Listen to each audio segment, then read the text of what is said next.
Bonjour et bienvenue à ce cours biblique présenté par l'Église chrétienne évangélique En Chemin. Votre animateur, Réal Gaudreau, pasteur.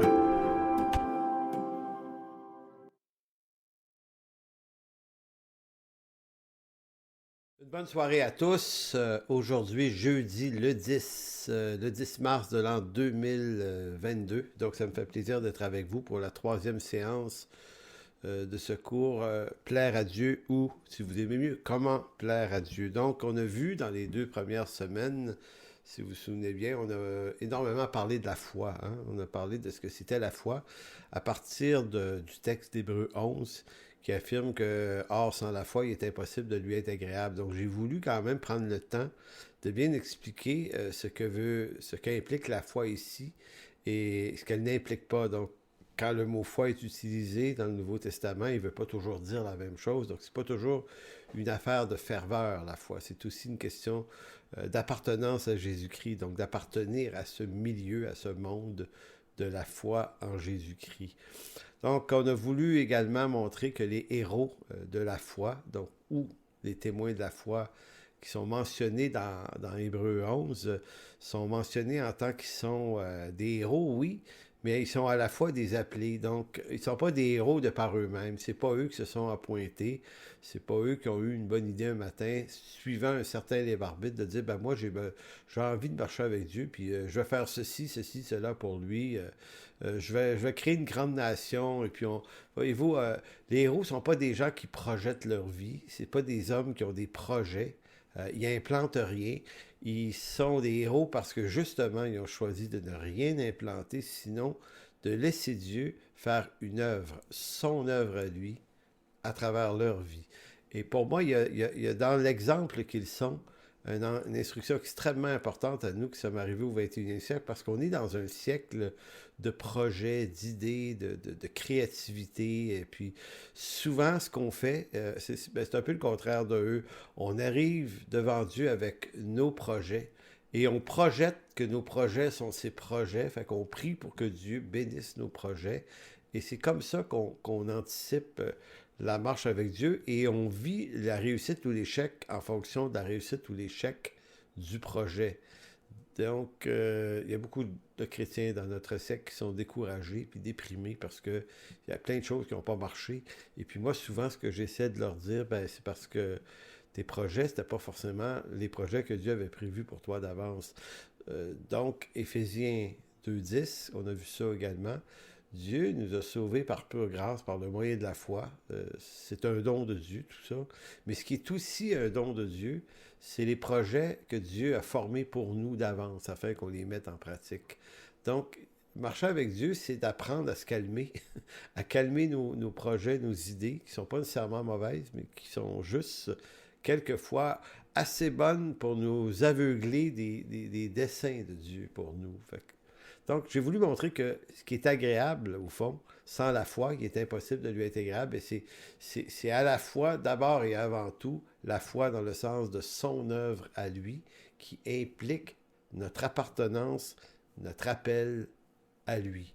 Maintenant, il y a de la ferveur là-dedans. On répond, puis on marche là-dedans, puis on obéit ou on désobéit, on résiste ou non. Et là, ici, on rentre dans le domaine de la communion avec Dieu.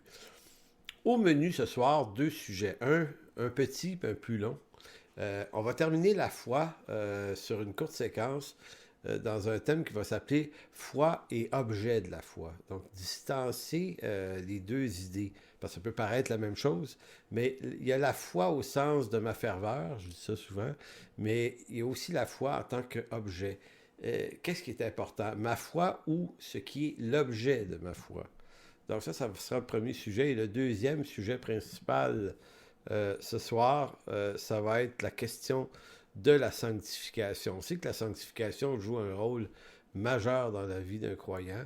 C'est aussi un sujet qui nous est adressé comme étant un sujet ou une pratique, une attitude dans nos vies qui est agréable à Dieu. Donc on va la regarder avec beaucoup de textes, notamment on va focuser sur Hébreux 12, qui est un texte majeur sur la sanctification. Donc, voici. Donc, c'est ce qu'on va voir ce soir. Donc, nous avons déjà établi le fait que la foi qui nous sauve est un don de Dieu. qui agit à travers un mystère, qui repose sur la souveraineté de Dieu. Ça, c'est mon introduction. La foi en tant que mystère. L'importance de la foi dans la stabilité de la vie chrétienne n'est pas tant une question de quantité de foi, mais de la source de la foi. C'est pas pour rien que Jésus avait dit, c'est pas tant la taille de la foi, ni sa lourdeur, ni sa grosseur qui donne à la foi toute son autorité. Il dit, vous pouvez avoir la foi gros comme un grain de sénévé, tu sais, et dire à la montagne, déplace-toi dans la mer. Donc, qu'est-ce qui fait que peu de foi peut faire beaucoup de choses dans certains cas, et beaucoup de foi peut faire arriver peu de choses dans d'autres cas? Ben, c'est la question de l'objet de la foi. Donc, ce n'est pas une question de qualité, de quantité de foi, mais la source de la foi. La foi biblique par laquelle nous sommes sauvés est un mystère difficile à expliquer. Bien qu'on peut tenter de l'expliquer, puis on doit le faire du mieux qu'on peut, on doit rester humble devant ce type de mystère-là, tout comme il y en a d'autres sur la question de la doctrine de l'élection et de la prédestination. Il y a un certain nombre de choses qu'on peut dire qui sont assez claires dans l'Écriture. On peut arriver à une certaine zone d'équilibre entre différentes idées, mais il reste une zone de mystère qui nous échappe. C'est vrai pour la Trinité également. C'est vrai pour la Trinité. Comment on explique ça? Dieu, 3 fois saint, 3 personnes, mais un seul Dieu. Donc, c'est une autre zone de mystère. Puis des mystères comme ça, il y en a plusieurs. Le mystère du temps et de l'éternité aussi. Savoir que le temps et l'espace sont des créations de Dieu, ce qui nous amène à imaginer le Dieu 3 fois saint qui habite au-delà du temps. Donc pour lui, hier, aujourd'hui, demain, c'est pareil. Maintenant, on ne peut pas comprendre ça. On peut juste se le dire, on peut trouver des mots pour le dire, mais on ne peut pas vraiment le saisir et maîtriser l'idée. Donc c'est ça que j'appelle le mystère. Eh bien, la foi également est un mystère. Comment se fait-il que pour certains vont croire en Dieu avec une assurance certaine, croire en Dieu au point d'être prêt à mourir pour lui, alors que pour d'autres, croire en Dieu, c'est une futilité complètement puérile et naïve. Donc, pourtant, ces deux personnes-là peuvent avoir été exposées aux mêmes faits, au même milieu, à la même culture. Et donc, qu'est-ce qui fait que la foi peut être à ce point vivante dans le cœur de certains et complètement absente dans le cœur de d'autres? Évidemment, j'entends des gens répondre « Ouais, mais c'est par prédestination, par élection, Dieu fait bon. » On peut se donner des réponses, mais là aussi, il y a quand même une zone de mystère. Si Dieu, par le sacrifice de Christ, fait grâce à des pécheurs par le don de la foi, pourquoi n'accorde-t-il pas cette grâce à tous, sans exception? C'est un grand dilemme pour moi, ça. Tu sais, je me dis, bon, Seigneur, si tu es mort à la croix et que le prix que tu as payé est suffisant pour toute l'humanité, toute la création, pourquoi ne pas sauver toute la création, donc tous les hommes sans exception? Eh bien, on sait que c'est pas ce qui va arriver, mais on ne sait pas pourquoi. Pourquoi Dieu fait grâce, semble-t-il, mais pas à tous. Et que, bon, on a avoir l'impression qu'il y a une forme d'injustice. En fait, c'est pas tant de l'injustice qu'il y a dans ça. Ça, l'injustice, c'est ce qui nous parvient à travers les valeurs de notre siècle. Un siècle d'égalitarisme pour toutes les causes. C'est comme ça qu'on voit la vie. Mais l'égalitarisme, c'est une idéologie aussi. Et on ne peut pas faire entrer Dieu et sa parole dans le cycle du jargon de l'égalitarisme. Dieu est bien au-delà de ça. Donc, Dieu n'est pas injuste, nous dit Paul. Il n'est pas injuste. Mais il y a une zone de mystère ici. Donc, on peut tenter par une foule d'explications, tenter d'expliquer ce mystère. Puis souvent, c'est en vue de se défaire d'un certain malaise que cette question soulève. Mais à la fin, le mystère demeure entier. Tournez, si vous voulez bien, dans 1 Corinthiens 2,9. L'apôtre Paul en parle un peu de ce mystère-là aux Corinthiens, en 1 Corinthiens 2. Il dira, mais comme il est écrit, ce sont des choses que l'œil n'a point vues, que l'oreille n'a point entendues. Donc, vous vous souvenez, la semaine dernière, on parlait de l'oreille, on parlait de la foi. La foi vient de ce qu'on entend, la foi vient de l'audition. Et on a vu dans le psaume 40 où le psalmiste dit « Tu m'as creusé une oreille pour que j'entende. » Et là, ici, Paul revient là-dessus. Et Matthieu, également, Jésus, dans Matthieu 10, parle qu'il a été donné à certains une oreille pour entendre, des yeux pour voir, et à d'autres non. Et voyez-vous, c'est présent ça beaucoup dans l'Écriture. Paul dit, mais comme il est écrit, ce sont des choses que l'œil n'a point vues, que l'oreille n'a point entendues, et qui ne sont point montées au cœur de l'homme, des choses que Dieu a préparées pour ceux qui l'aiment. Donc, l'homme naturel, l'œil et l'oreille de l'homme naturel ne peuvent pas saisir les choses de Dieu, à moins que Dieu leur donne la grâce de pouvoir entendre et voir. Verset 10, c'est là qu'on le voit. Dieu nous les a révélés par l'Esprit, car l'Esprit sonde tout, même les profondeurs de Dieu. Lequel des hommes, en effet, connaît les choses de l'homme, si ce n'est l'Esprit de l'homme? En effet, les choses de l'homme, si ce n'est l'Esprit de l'homme qui est en lui. De même, personne ne connaît les choses de Dieu, si ce n'est l'Esprit de Dieu. Et ça continue. Si Dieu nous révèle les choses de Dieu, eh bien, elles vont nous devenir évidentes.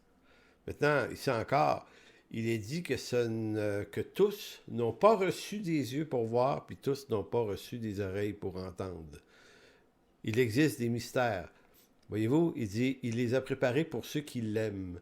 On entend un peu un écho de Romains 8, 28, toute chose concourt au bien de ceux qui l'aiment. Et dans les deux cas, ceux qui l'aiment ne sont pas des gens qui sont dans une ferveur affective pour Dieu. Bien qu'on peut avoir des ferveurs affectives pour Dieu, puis c'est bien correct, c'est relationnel ça, mais ici, c'est pas sur le plan relationnel ceux qui l'aiment, c'est ceux qui l'aiment étant ceux qui lui appartiennent en tant que fils et filles, sont des aimants Dieu ou des bien-aimés de Dieu. Donc Dieu a préparé ces choses pour eux.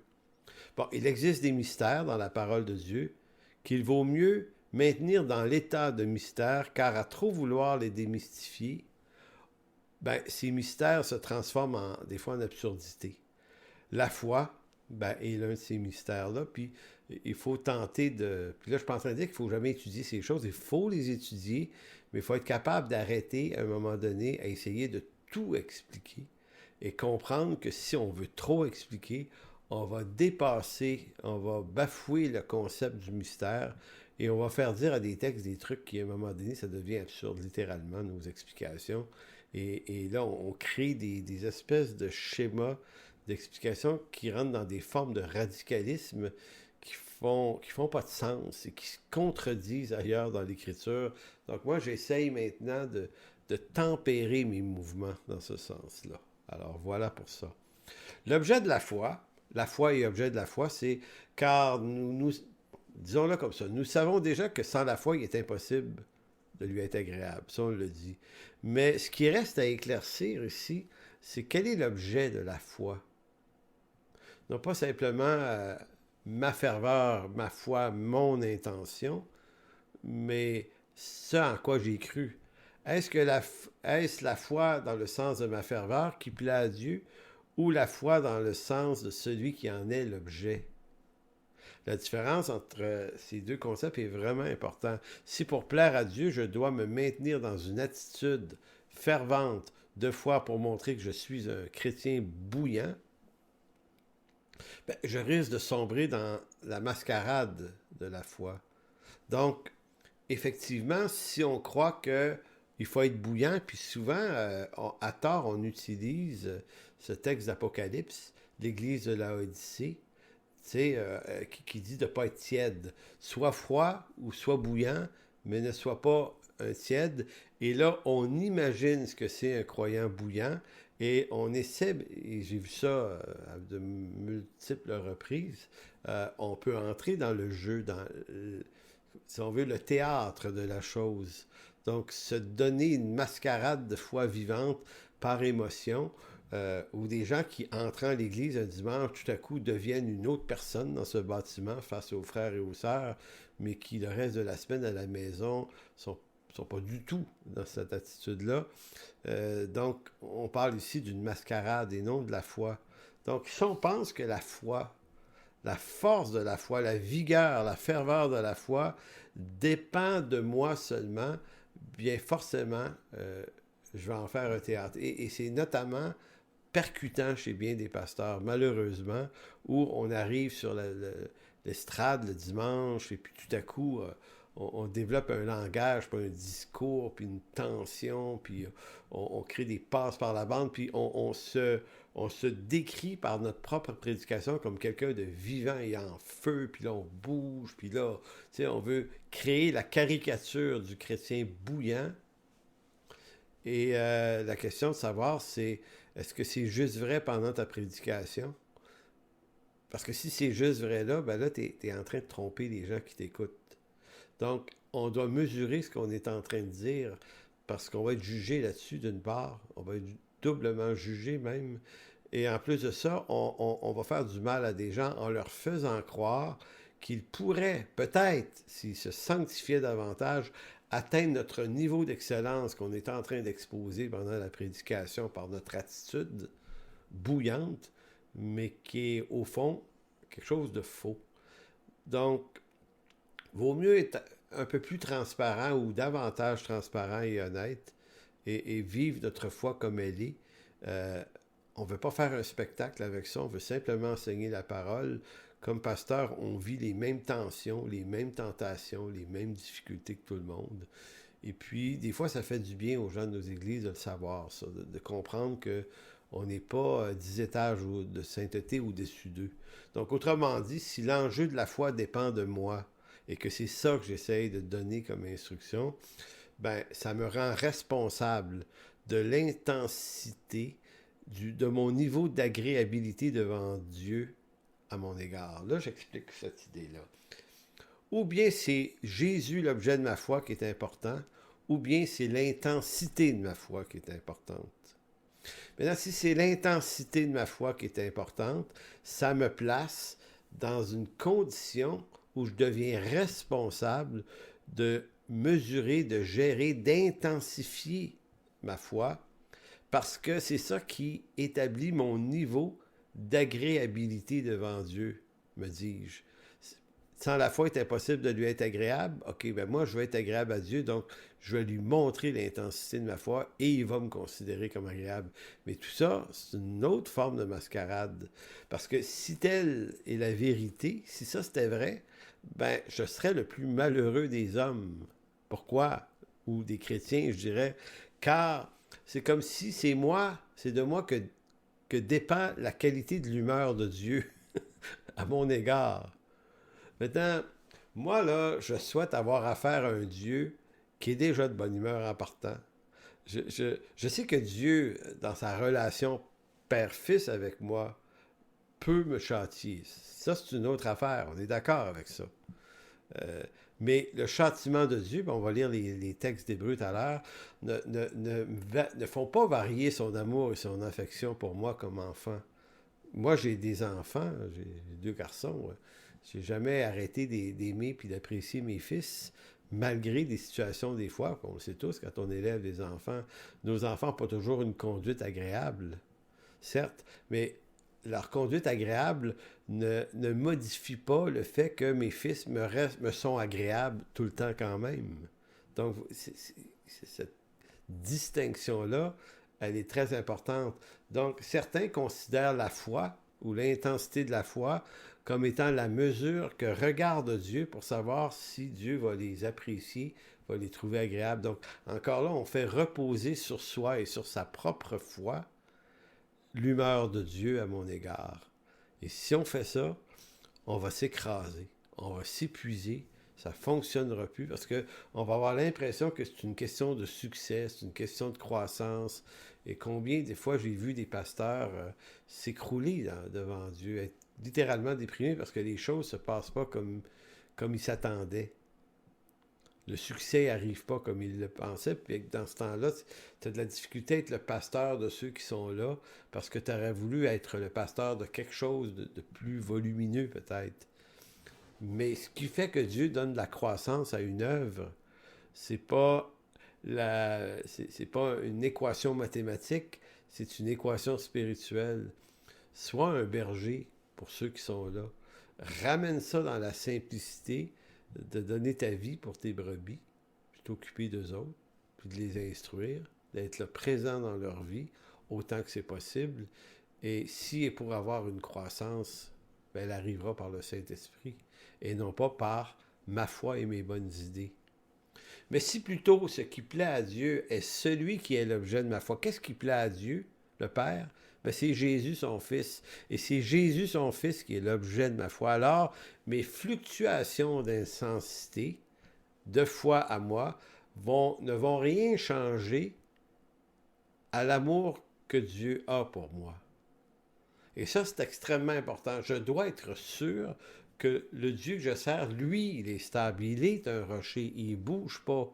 Moi, je suis instable de toutes les manières possibles, mais je suis appuyé sur quelque chose, le rocher, celui de l'angle, et c'est là-dessus qu'on bâtit l'affaire. Tu sais, la pierre de l'angle, c'est-à-dire que dans l'Antiquité, lorsqu'on construisait une maison ou un édifice, on essayait de trouver la pierre. On bâtissait ça sur le roc, ou sinon on partait d'un gros rocher qu'on déterrait un peu, pour dire, OK, ce rocher-là, il a l'air profond, on part le mur. On l'accote sur ce rocher-là, puis il devient la pierre de l'angle, ce sur quoi le bâtiment s'appuie. Maintenant, le bâtiment, il trouve sa solidité dans la pierre sur laquelle il s'appuie. Eh bien, c'est ça la foi en Jésus-Christ. C'est-à-dire que tant mieux si je suis quelqu'un de stable et mature, et c'est ça vers quoi je dois tendre, mais en même temps, je dois toujours rester convaincu et attaché à l'idée que le rocher sur lequel je me tiens, lui, il est solide, et c'est lui qui me porte, et non pas moi qui le porte. Vous avez en 2 Timothée 1,12, l'apôtre Paul qui disait à son disciple Timothée, « Et c'est à cause de cela que je souffre ces choses, car je n'ai point honte, car je sais en qui j'ai cru. Et je suis persuadé qu'il a la puissance de garder mon dépôt jusqu'à ce jour-là, c'est-à-dire jusqu'au jour de la fin. » Je trouve magnifique ce texte-là. Paul a été exposé à des souffrances, à des persécutions terribles, et il dit, d'un point de vue extérieur, ça pouvait être gênant, ça pouvait être honteux, mais moi, à cause de Jésus et celui en qui je crois qu'est Jésus, ben j'en ai pas honte de ces choses-là. Donc, je suis prêt à aller en prison, d'être maltraité, puis d'être ridiculisé s'il le faut. Pardon. Je suis prêt à faire ça, à vivre ça, pas parce que je m'auto-persuade en moi-même que j'ai la force d'y arriver, mais parce que celui en qui j'ai cru, il est extrêmement solide. Et je sais que malgré les mensonges habillants autour de moi, je suis persuadé que lui a la puissance de garder mon dépôt. Donc la puissance qui garde le dépôt de Paul, c'est pas sa capacité de foi personnelle à y croire, mais c'est sa foi en celui en qui il a mis sa confiance. Je ne sais pas si vous captez bien la nuance entre ma foi ou l'objet de ma foi. C'est très simple. Pour l'apôtre, la foi consiste à faire confiance à celui qui me tient en tout temps, et même au jour de la détresse, celui-ci reste fidèle. Donc, ce n'est pas l'intensité de ma foi en Dieu qui importe le plus, mais celui qui est l'objet de ma foi. Et je terminerai cette partie en vous disant une chose très très simple au fond, mais très simple. Est-ce que c'est vous qui portez Dieu ou est-ce que c'est Dieu qui vous porte? Ben, selon l'Écriture, c'est Dieu qui nous porte. Et heureusement, parce qu'au jour de la vieillesse, il va peut-être arriver que, dépassé un certain âge, on va commencer à avoir des troubles de mémoire, on va souffrir d'Alzheimer, de sénilité peut-être. On va être encore vivant, mais on se souviendra probablement plus qu'on est croyant. C'est à ce point-là que ça peut atteindre des gens. On ne se souvient plus Donc, on n'a plus de communion avec Dieu dans ces moments-là. On ne lit plus la Bible, on n'est plus capable de lire, on ne voit plus. Ça peut durer des années, là, ces moments-là.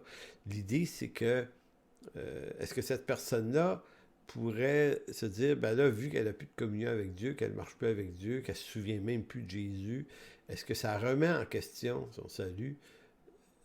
Vous diriez, ben non, il me semble que ça n'a pas de bon sens. Ben effectivement, ça n'a pas de bon sens. C'est lui qui vous porte. Donc, dans les jours de détresse, il vous porte tout autant et vous apparaîtrez dans sa présence malgré ces années de brouillard parce que Dieu est fidèle. Alors voilà pour ça. Deuxième sujet, que je commence aujourd'hui, que je termine la semaine prochaine, c'est celui de la sanctification. On peut pas parler de plaire à Dieu sans aller visiter certains textes sur la sanctification et notamment faire une étude, regarder d'un peu plus près Hébreux chapitre 12, qui est un des textes très très forts sur la question de la sanctification. Mais en même temps, l'idée ici, c'est de déconstruire certaines idées qui m'apparaissent fausses sur la sanctification. Parce que, là encore là, je vous dis ça parce que j'ai fait beaucoup de cures d'âme chrétiennes dans ma vie pour me rendre compte que, pour bien des croyants, le sentiment de ne pas être à la hauteur des attentes de Dieu, donc de ne pas être suffisamment mis à part et sanctifié pour Dieu, ça leur cause un problème de culpabilité.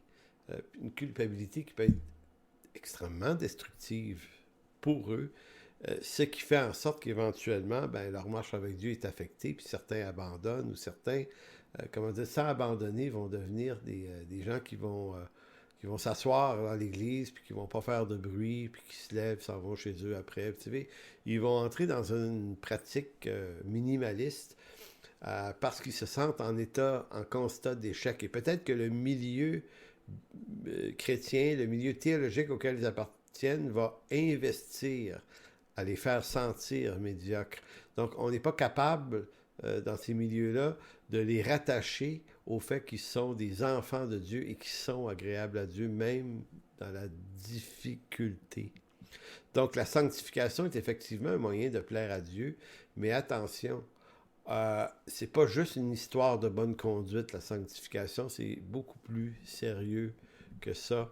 Et on va voir que le mot sanctification, curieusement, et je vais juste faire une petite ligne là-dessus, dans l'Écriture, en fait, dans nos églises, on a souvent utilisé le mot sanctification pour dire que le mot sanctification veut dire se séparer du mal. Donc, la sanctification, on la met toujours en opposition au péché. Donc, sanctifiez-vous, donc nettoyez-vous, séparez-vous du mal. Est-ce que la sanctification peut vouloir dire ça? Oui, mais par effet secondaire et non pas primaire. Je m'explique. Le mot sanctifier, autant dans sa version hébreu que grec ou le Nouveau Testament, ce sont des mots qui veulent dire mettre à part, réserver quelque chose pour un usage.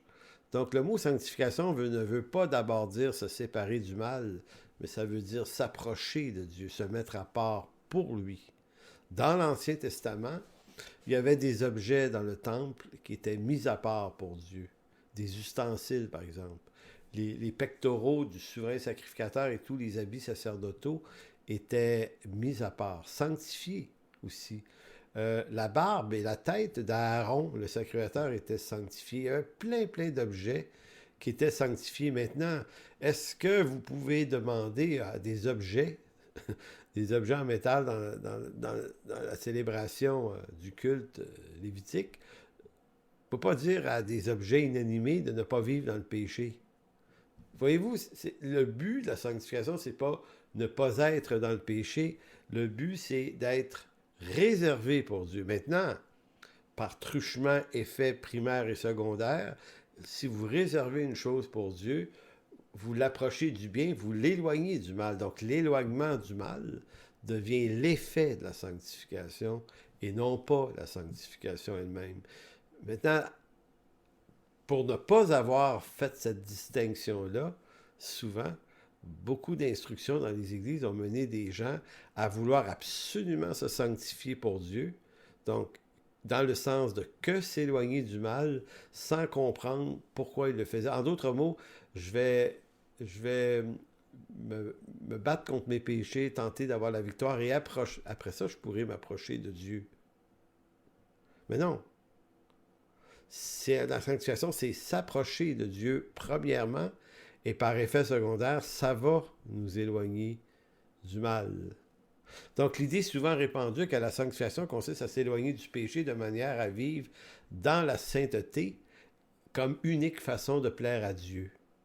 Cela étant dit, ça voudrait dire que le péché serait la barrière qui nous empêche de servir et s'approcher de Dieu. Ainsi, on ne peut servir Dieu tant et aussi longtemps qu'on n'aura pas obtenu toutes les victoires suffisantes sur le péché dans nos vies. Et pour démontrer cette idée-là, certains vont aller chercher des textes comme Ésaïe 59 ou d'autres, dans lesquels la condition pécheresse est décrite, et Dieu dit, ce sont vos péchés qui mettent une distance entre vous et moi. Donc, mais il faut bien étudier les textes de l'Ancien Testament pour montrer qu'ils nous décrivent la condition pécheresse qui fait que oui, l'homme, à cause du péché en Adam, est séparé de Dieu. Donc, il y a des textes que c'est ça leur contexte. Ça nous a séparés de Dieu. Et d'ailleurs, même si on est croyant, on n'a jamais vu Dieu encore. Pourquoi? Parce qu'on vit dans un corps de péché. Donc, oui, il est vrai que le péché, au sens de la condition pécheresse, crée une séparation entre l'homme et Dieu. Oui, mais à la fois, tous les serviteurs de Dieu, dans l'Ancien Testament, comme dans le Nouveau Testament, étaient des pécheurs et ils ont quand même servi Dieu par appel et par vocation. Donc, on ne peut pas attendre un niveau de perfection qui nous permettrait de servir Dieu. On doit servir Dieu comme on est là et Dieu s'occupera bien de nous affranchir de plus en plus. Puis il y a un combat, puis il y a un débat. Donc la question, est-ce que c'est vrai ça que pour plaire à Dieu, il faut absolument être sanctifié? Ben, la réponse à ça, c'est oui et non. Et parcourons un peu les contextes. Oui, effectivement, on peut dire que c'est vrai dans la mesure où un chrétien qui ne se préoccupe aucunement de sa marche avec Dieu au mépris de la parole, c'est un problème. En fait, on le voit chez certains croyants qui ont grandi dans des familles chrétiennes, qui viennent à l'Église par tradition, par habitude, mais qui n'ont aucune virilité spirituelle, aucune attirance, aucun attachement par la parole. Ça ne vit pas en eux, cette affaire-là, du tout. À ce moment-là, est-ce que ce sont des chrétiens simplement charnels ou des fois, tout simplement, des gens qui sont dans un christianisme par héritage. Donc, ils ne sont pas nécessairement des gens qui appartiennent au Seigneur. Donc, ils n'ont aucun appétit pour ces choses-là. Et il faut savoir distinguer les deux choses. C'est pas la même chose qu'un croyant qui peut n'arracher, qui a des problèmes dans sa vie, mais qui est quelqu'un d'attaché à Dieu. Voyez-vous, c'est pas la même chose du tout. Puis pourtant, les problématiques morales qui sont présentes peuvent être les mêmes. Mais le cœur du problème, là, ou l'attitude de l'un et de l'autre, n'est pas la même. Donc, l'auteur de la lettre aux Hébreux insiste sur ce fait lorsqu'il affirme, et là, je vous demande de tourner dans Hébreux 12.1, « C'est pourquoi, nous aussi, qui sommes entourés d'une telle foule de témoins, » quelle foule de témoins dans Hébreux 12? Ben, c'est Abraham, Sarah, Isaac, Jacob, Moïse, Jephthé, Samson, Gédéon, tous ceux qui ont été nommés dans le chapitre 11 sont appelés ici des témoins. C'est pour ça qu'il y en a qui ne les appellent pas les héros de la foi, mais les témoins de la foi. Donc, le chapitre 12 poursuit le contexte du chapitre 11. Hein? C'est pourquoi nous aussi qui sommes entourés d'une telle foule de témoins, débarrassons-nous de tout fardeau et du péché qui nous cerne si facilement, de tous côtés, et courons avec endurance l'épreuve qui nous est proposée. Donc, il nous est proposé à nous la même chose qui leur a été proposée à eux. Maintenant, si vous regardez leur vie, Dieu les cite comme des modèles, mais si vous connaissez les détails de leur vie, vous comprenez qu'ils sont des curieux modèles des fois. Donc, Abraham, le père de la foi, est souvent le père de l'incrédulité. Donc, ça faisait partie de sa marche à lui, d'avoir de la difficulté à faire confiance à Dieu. lorsqu'il fait passer sa femme pour sa sœur à 2 reprises, lorsqu'il fait un enfant à Agar, la servante, parce qu'il n'est pas assez patient pour être certain que la promesse de Dieu, c'est vraiment pour lui et Sarah. Lorsque Sarah rigole, dans Genèse 18, je pense, lorsque l'ange de l'Éternel lui annonce qu'elle va enfanter un enfant 1 an plus tard, elle part à rire parce qu'elle dit « Est-ce qu'une vieille femme comme moi pourrait encore avoir des désirs? » Ou Abraham avoir encore des désirs, voyez-vous?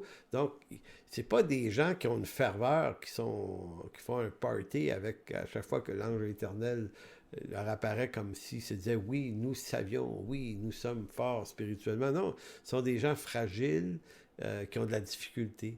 Et c'est vrai pour Abraham, mais c'est vrai pour tous les autres témoins de la foi. Donc, l'auteur dit, ce sont vos modèles, ce sont vos témoins. Maintenant, prenez modèle sur eux. Et il nous dit ici, c'est assez intéressant, de se débarrasser du fardeau et du péché. Donc, en d'autres mots, c'est pas parce qu'on a des faiblesses qu'on doit se dire, ben, comme eux, je ne traiterai pas le problème. Non, je vais traiter le problème, je vais discipliner ma vie, je vais apprendre à faire attention où je mets les pieds. Alors, ou bien la loi de l'esprit de vie en Jésus-Christ qui habite en moi me pousse à honorer la parole de Dieu dans ma vie, si même j'ai des combats parfois difficiles, ou bien je n'en ai rien à cirer de servir Dieu. Bien que par cette attitude, je montre peut-être que je ne lui appartiens pas. Donc la différence entre un profane et un croyant, c'est que le croyant va avoir énormément de difficultés aussi, mais par vocation, Dieu l'appelle, et on le voit, Moïse a beau se sauver au désert pendant 40 ans, le Seigneur va un jour aller le rechercher pareil. T'es appelé, mon homme, ben t'es appelé. Il va s'occuper, il va aller te chercher. Donc, et pourtant, Moïse a des problèmes lui aussi. C'est un homme assez violent, c'est pas un homme patient, mais il va le devenir par la grâce de Dieu. Donc, il y a une différence entre ça et un profane qui, n'appartenant pas à Dieu, a juste pas d'appétit. Dieu, là, l'Évangile, ça y dit juste rien, mais il peut être sympathique aux chrétiens parce qu'il va dire, ben moi, j'ai grandi dans ça, je connais ça, ils sont tous bien fins de monde à l'Église, mes parents, puis les amis, c'est du bon monde, mais moi, ça me dit rien. Il faut faire une énorme distinction donc entre ces attitudes. La vie chrétienne est un combat continuel. Seul celui qui appartient à Christ le sait que c'est un combat. Celui qui n'est pas habité par ce combat n'est peut-être tout simplement pas une personne qui lui appartient, mais simplement un sympathisant. La désobéissance à la volonté de Dieu nécessairement exerce une pression sur la conscience du croyant. Donc, je répète ça. Un croyant qui désobéit, une personne qui appartient à Dieu, qui marche dans ses propres voies à lui ou à elle, donc en désobéissance à la volonté de Dieu, va avoir perpétuellement une pression dans sa conscience. L'incroyant, lui, n'aura pas ce dilemme-là. Si l'Esprit de Dieu qui m'habite convainc de péché, c'est en vue de la rédemption, de la délivrance. Le diable, lui, accuse le croyant en vue de sa destruction. Maintenant, c'est une valeur importante, ce point-là. L'œuvre de l'Esprit en nous met sous conviction de péché. Donc, il y a une forme d'accusation dans ça. Hein? Mais le but de l'Esprit Saint, c'est la délivrance. C'est la rédemption dans ce sens-là. Maintenant, quand le diable accuse le croyant, il l'atteint aussi dans cette même conscience. Donc, l'émotion soutenue peut se ressembler beaucoup. C'est quoi la différence entre être convaincu de péché qui fait qu'on ne se sent pas bien, puis de se sentir accusé par le diable du péché, on ne se sent pas bien non plus. Mais quelle est la différence entre l'œuvre de l'Esprit et l'œuvre du diable? Eh bien, l'œuvre de l'Esprit, elle veut sauver, racheter, délivrer. L'œuvre du diable, elle vise la destruction. Littéralement. Littéralement. Donc, c'est pour ça qu'on doit rester attaché à Dieu. Puis moi, en counseling, ce que j'ai souvent dit à des croyants qui vivaient des énormes difficultés, des gros problèmes, des chutes astronomiques dans le péché, puis qui veulent se relever. Puis c'est quoi le premier conseil à leur donner, ces gens-là? C'est de lui dire, reviens à Dieu. Là, c'est pas tant en repentance puis en regret, là. Oui, mais ce que je veux dire surtout, c'est que retourne lui parler. Reconnecte ton cœur avec sa parole. Redéclenche cette vie que tu t'es fait voler.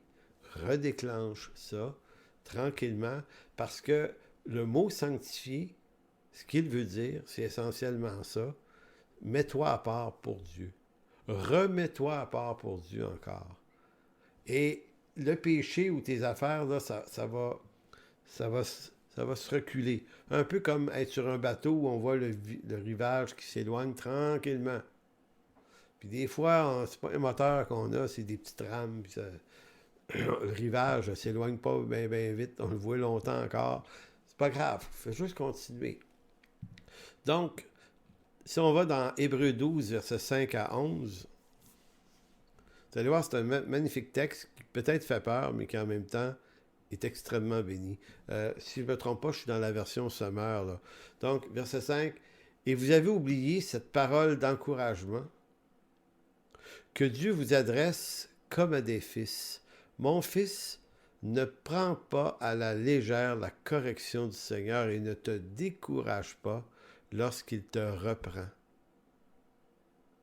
Car le Seigneur corrige celui qu'il aime, il châtie ceux qu'il reconnaît pour ses fils. » Il y a déjà une bonne nouvelle dans ça. En fait, il y en a deux. C'est que Dieu nous corrige. C'est absolument important. Nous corrigeant, c'est pour notre bonheur. Bon, on n'aime pas ça de corriger personne, c'est sûr. On aimerait bien mieux pas se tromper puis de ne pas avoir besoin de vivre une correction. Mais la correction, si douloureuse peut-elle être, elle vise notre bonheur et l'Écriture utilise continuellement l'image de père et de fils. Dieu se dessine comme un père à nos yeux, puis un fils qui aime ses enfants, qui les sauve. Puis ça, on est capable de connecter sur cette image-là, parce que si vous avez eu vous avez eu des parents, c'est sûr que vous avez eu des parents, mais vous avez peut-être aussi eu des enfants, et vous comprenez à travers votre parentalité pourquoi Dieu se décrit comme un père. Donc, il n'y a aucun parent qui trouve agréable de voir ses enfants prendre des mauvaises décisions. Mais tout parent saint d'esprit aime ses enfants inconditionnellement quand même. Ils prennent des mauvaises décisions. C'est ça, être un parent. C'est faire le 1000, le 2000, le 3000 de plus qu'il faut pour toujours sauver son enfant. Et j'ai comme souvent l'impression que Dieu a donné aux parents cet amour extraordinaire pour leurs enfants pour être capable de nous laisser une image de lui-même par rapport à nous. Comme tu nous disais, vous voyez comment vous aimez vos enfants? Ben moi, je vous aime beaucoup mieux que ça encore. Donc, quand je vous corrige de la même manière que vous avez corrigé vos enfants. C'est-à-dire que le but, c'était de les protéger contre eux-mêmes par amour pour eux. Et le but de la correction, c'est de les ramener sur une juste voie en vue de choses meilleures. Il faut absolument comprendre ça. Donc, la sanctification, c'est ce retour à Dieu. Et ce retour à Dieu, de la façon que l'auteur le dit ici, il est opéré par Dieu. C'est aussi Dieu qui vient me chercher. Peut-être m'accuse-t-il dans ma conscience par son esprit en vue de créer mes premiers pas vers lui, peut-être, mais c'est aussi que Dieu va me châtier. Il va me brasser à la cage, il va me corriger. Puis je peux passer des temps difficiles de correction. Verset 7, « Supportez vos souffrances, elles servent à vous corriger. C'est en fils que Dieu vous traite. Quel est le fils qu'un père ne corrige pas? Si vous êtes dispensés de la correction qui est le lot de tous les fils, alors vous êtes des enfants illégitimes et non des fils. » Donc, c'est une façon de dire que Dieu ne corrige pas les enfants du voisin. Dieu, c'est pas un père comme vous n'avez pas à corriger les enfants de votre voisin, c'est pas vos enfants à vous. Vous avez les vôtres. Ben, l'auteur dit c'est la même chose, Dieu corrige ceux qu'il reconnaît pour ses fils. Si donc vous êtes l'objet d'une correction, c'est donc une preuve de votre appartenance à Dieu. D'ailleurs, verset 9, « Nous avions nos parents terrestres pour nous corriger, et nous les respections. N'allons-nous pas, à plus forte raison, nous soumettre à notre Père céleste pour avoir la vie? Nos parents nous corrigeaient pour un temps limité selon leurs idées, mais Dieu, c'est pour notre bien qu'il nous corrige afin de nous faire participer à sa sainteté. Sanctification, sainteté, c'est en vue de nous faire participer à sa sainteté. Certes, sur le moment, une correction peut sembler, ne pas sembler un sujet de joie, mais plutôt une cause de tristesse, mais par la suite, elle a pour fruit chez ceux qui sont ainsi formés une vie juste, vécue dans la paix. C'est extrêmement béni, là. Donc, au-delà du fait que le texte requiert une certaine sévérité, il nous en apprend beaucoup sur la sanctification et la raison pour laquelle Dieu nous sanctifie, parce que, vous le voyez au verset 10, c'est lui qui, par correction, nous fait participer à sa sainteté. Dieu est un père qui corrige les enfants en vue de les faire participer à sa sainteté, nous dit l'auteur de la lettre aux Hébreux. Sa discipline n'a pas pour principal objectif de juste nous punir pour le plaisir de la punition, mais le but de sa correction, c'est qu'il veut nous amener, comme nous on le veut pour nos enfants, une vie juste vécue dans la paix. Une vie juste vécue dans la paix. C'est pour ça que je dis souvent à des gens, là, autour de moi, des chrétiens, il faut vous retrouver votre paix. D'abord avec Dieu, puis la retrouver avec votre entourage, famille, amis. Et si vous n'avez pas la paix dans votre église, trouvez-vous une église où vous allez retrouver votre paix, parce qu'il se peut que ça ne soit pas toujours possible là où on est.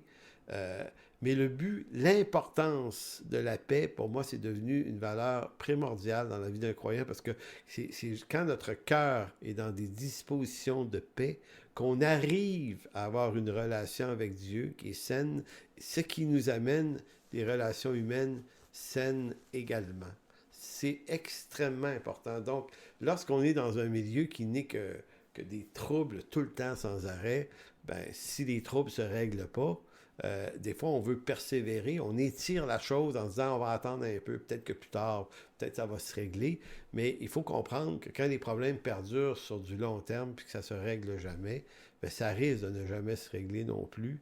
Donc, il existe des lieux pour retrouver sa paix. Maintenant, je reviens ici au texte, c'est aussi l'objectif de Dieu qu'on puisse mener une vie qui est à la fois juste et dans la paix. Dans l'expression « faire participer à sa sainteté » au verset 10, c'est pour notre bien qu'il nous corrige afin de nous faire participer à sa sainteté. Le mot « participer » ici, c'est « metalambano », veut dire nous rendre partenaires. C'est intéressant. Dieu veut nous rendre partenaires de sa sainteté. Donc, sainteté, se mettre à part pour lui, c'est toute l'idée de la sanctification. Mais ce que l'auteur nous apprend, c'est que Dieu ne nous corrige pas juste pour qu'on soit des bons chrétiens. Il nous corrige pour qu'on soit avec lui dans son œuvre. Il veut qu'on participe à ça. Il veut nous bénir. Il veut nous récompenser. Il veut nous faire vivre des choses de lui. Je le répète tout le temps, il a préparé des œuvres d'avance, puis ces œuvres-là, qu'on va mettre en pratique, ça va être une richesse puis une bénédiction pour nos vies. Donc, c'est comme si l'auteur disait, mais c'est ce que Dieu veut. Il veut vous faire participer à ça, et c'est la raison pour laquelle il va vous ramener à lui. Vous voyez, c'est ça qui est la plus grande richesse de la sanctification. Maintenant, je vais aller vers un texte de la fin, parce qu'on est déjà à 40 quelques minutes. Tournez dans 1 Corinthiens 1:28 à 30, pardon. Là, je vous dis ça parce que là, je vais conclure, mais la semaine prochaine, on va continuer à lire le texte d'Hébreux 12. Il y a plein de bijoux extrêmement intéressants et encourageants qui nous permettent de voir que malgré des fois les châtiments de Dieu, au-delà des châtiments de Dieu, il faut voir la bénédiction qu'il y a dans ça. Donc, dans 1 Corinthiens 1:28, voyez un peu ce qui est écrit. C'est écrit « Considérez, frères ». Et là, j'ai oublié de vous dire, 1 Corinthiens 1:30 nous apprend une chose. c'est que si d'une part, on est appelé à se mettre à part pour Dieu, donc à s'approcher de Dieu, et si d'autre part, Dieu peut nous châtier pour nous rapprocher de lui, tout ça, c'est parce qu'il y a quelque chose qui a déjà été accompli. Donc, considérez, frères, au verset 26, Corinthiens 26, que parmi vous, qui avez été appelés, il n'y a pas beaucoup de sages, selon la chair, ni beaucoup de puissants, ni beaucoup de nobles. Mais Dieu a choisi les choses folles du monde pour confondre les sages. Il a choisi les choses faibles du monde pour confondre les fortes. Et Dieu a choisi les choses viles du monde et celles qu'on méprise, celles qui ne sont point, pour réduire à néant celles qui sont. Maintenant, quand Paul dit ça, les versets 26, 27 et 28, il est en train de dire, Dieu n'a pas choisi les gens qui étaient sur le plan de la sanctification, les meilleurs candidats qui pourraient y arriver.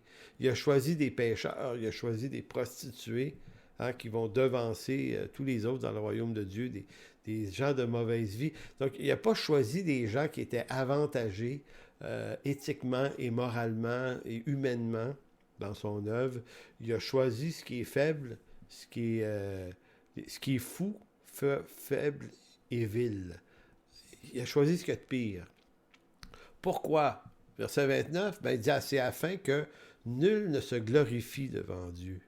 Donc, si on a l'impression de faire partie de ces catégories des choses folles, faibles et viles du monde, puis qu'on se dit comment ça se fait que Dieu m'a sauvé, dites-vous que vous êtes donc parfaitement un candidat pour l'œuvre de Dieu, parce que c'est lui qui se prend plaisir à mettre à part pour lui des faibles pour se glorifier, parce qu'il va faire quelque chose avec des faibles. Abraham, Isaac, Jacob, c'est tous des faibles.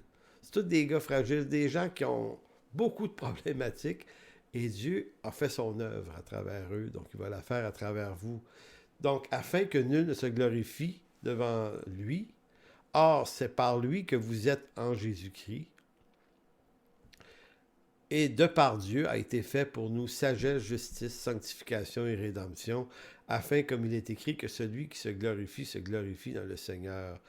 Donc, quand il est question de sanctification, il faut savoir que cette sanctification-là, elle vous est déjà accordée pleinement dans le Fils.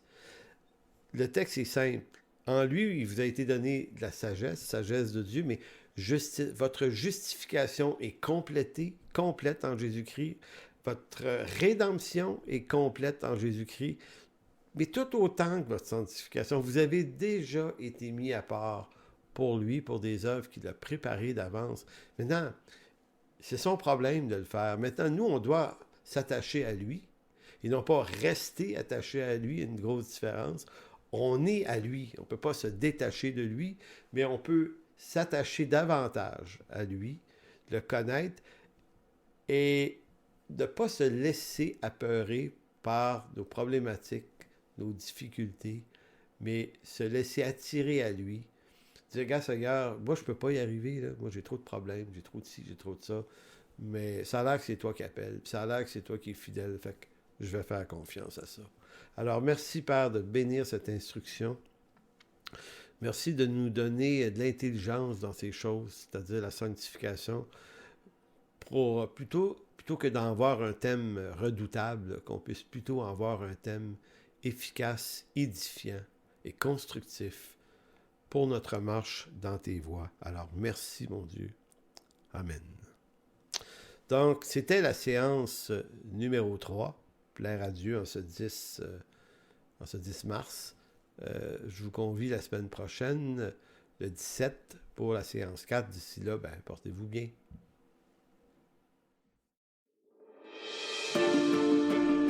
Pour toute information, n'hésitez pas à communiquer avec nous à info@église-en-chemin.com.